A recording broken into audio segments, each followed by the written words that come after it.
The UK vaccine has been hailed an unprecedented success, helping dodge an estimated 24 million infections and 112,000 deaths, yet it hasn't been short of hurdles.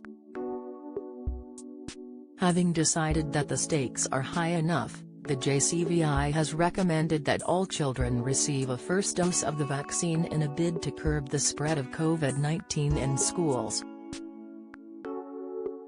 However, the decision to push ahead with vaccinations for youngsters was met with an uproar of emotion, with some scientists insisting children would be better off building immunity through natural infection.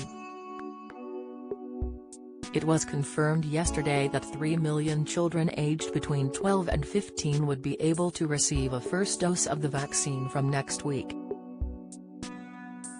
The UK's 4 chief medical officers have recommended vaccines for children in a bid to help reduce transmission of the virus in schools.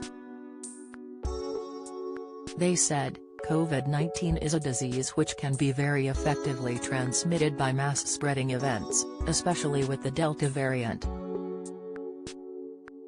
Having a significant proportion of pupils vaccinated is likely to reduce the probability of such events which are likely to cause local outbreaks in, or associated with, schools.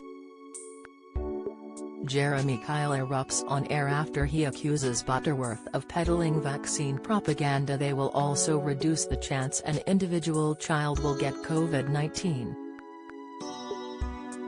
This means vaccination is likely to reduce, but not eliminate, education disruption. The JCVI had previously argued that the benefits gained from vaccinating children would only be marginal since the virus did not pose substantial enough risk. In response to the JCVI's decision, Professor David Livermore, microbiologist at the University of East Anglia, told Mail Online, "I think what's been done is really pointless. It is a bad use of vaccine. Children are at very, very low risk of severe infection and would really be better off just building better immunity to the virus through infection as we do to a score of other circulating viruses."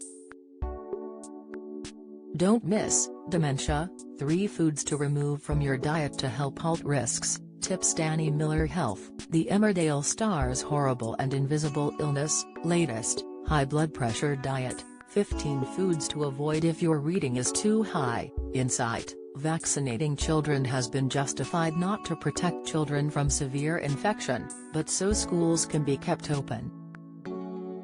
This is based on a false premise.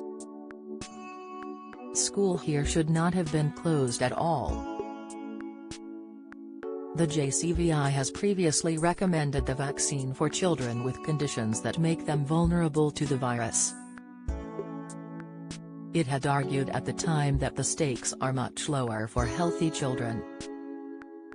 It estimates that for every million first doses administered to healthy children, that about 90 hospitalizations and 2 intensive care visits will be prevented. In response to concerns over the potential side effects of the vaccine, notably myocarditis, a condition where the heart becomes inflamed, the JCVI said that between 12 and 34 people per million, or fewer than 100 for the entire population of 12 to 15 years olds, would suffer the condition after their second dose. It comes as the health watchdog has recommended a booster shot of Pfizer/BioNTech for over 50s in the UK. The boosters will be offered to all individuals aged over 50 and vulnerable groups, regardless of the vaccines they received the first time around. The decision comes ahead of the autumn and winter months, when rates of infection are expected to skyrocket.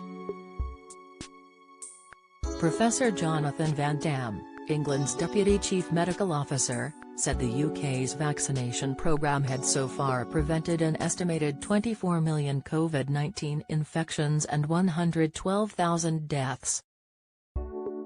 He said, "We know that this winter could quite possibly be bumpy at times, and we know that other respiratory viruses such as flu and RSV are highly likely to make their returns.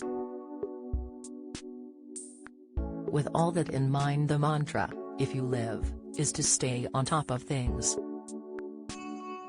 We want to live our lives as normally as possible from now on, and want a normal winter life, and a high uptake of the booster program will give us a much increased chance of doing that.